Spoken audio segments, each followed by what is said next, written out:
Mark chapter 5. And they came over unto the other side of the sea, into the country of the Gadarenes. And when he was come out of the ship, immediately there met him out of the tombs a man with an unclean spirit, who had his dwelling among the tombs, and no man could bind him, no, not with chains, because that he had been often bound with fetters and chains, and the chains had been plucked asunder by him, and the fetters broken in pieces, neither could any man tame him. And always, night and day, he was in the mountains, and in the tombs, crying, and cutting himself with stones. But when he saw Jesus afar off, he ran and worshipped him, and cried with a loud voice, and said, What have I to do with thee, Jesus, thou Son of the Most High God? I adjure thee by God, that thou torment me not. For he said unto him, Come out of the man, thou unclean spirit. And he asked him, What is thy name? And he answered, saying, My name is Legion, for we are many. And he besought him much that he would not send them away out of the country. Now there was there nigh unto the mountains a great herd of swine feeding. And all the devils besought him, saying, Send us into the swine, that we may enter into them. And forthwith Jesus gave them leave. And the unclean spirits went out, and entered into the swine, and the herd ran violently down a steep place into the sea. They were about 2,000 and were choked in the sea. And they that fed the swine fled, and told it in the city, and in the country. And they went out to see what it was that was done.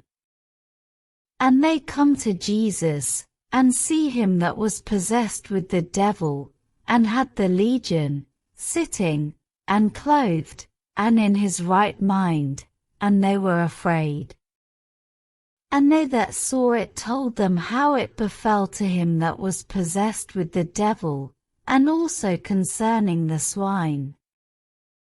And they began to pray him to depart out of their coasts. And when he was come into the ship, he that had been possessed with the devil prayed him that he might be with him. Howbeit Jesus suffered him not, but saith unto him, Go home to thy friends, and tell them how great things the Lord hath done for thee, and hath had compassion on thee.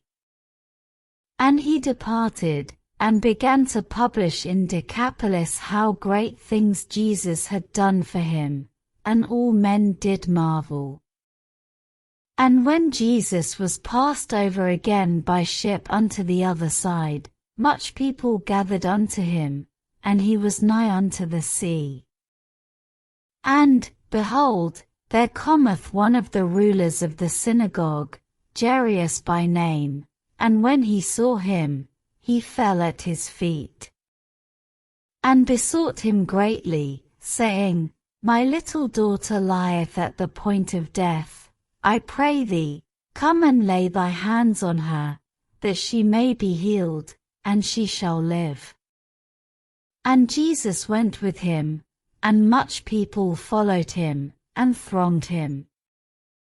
And a certain woman, which had an issue of blood 12 years, and had suffered many things of many physicians, and had spent all that she had, and was nothing bettered, but rather grew worse, when she had heard of Jesus, came in the press behind, and touched his garment.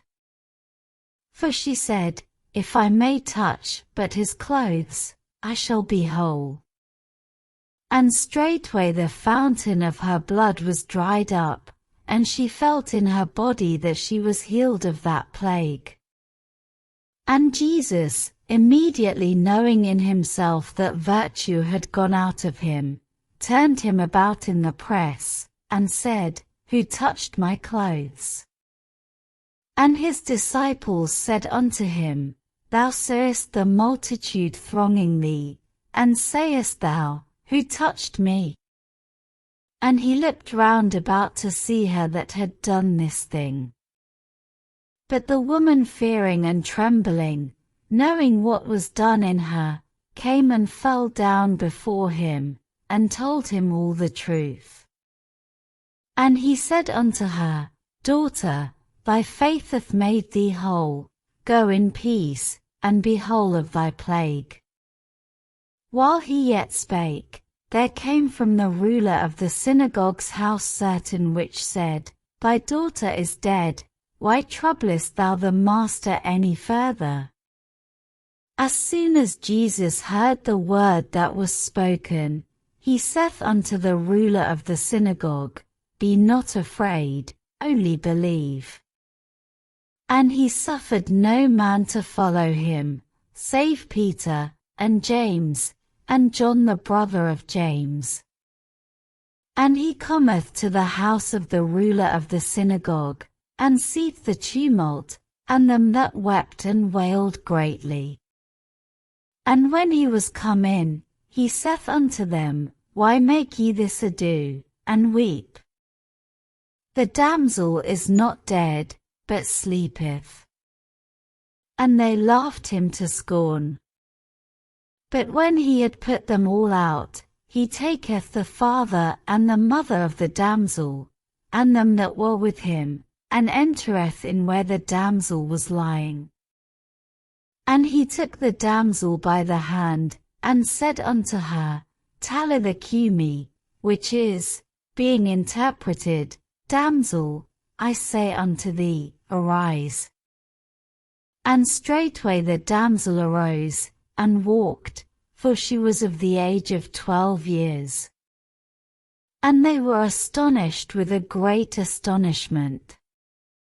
And he charged them straitly that no man should know it, and commanded that something should be given her to eat. Mark chapter 5.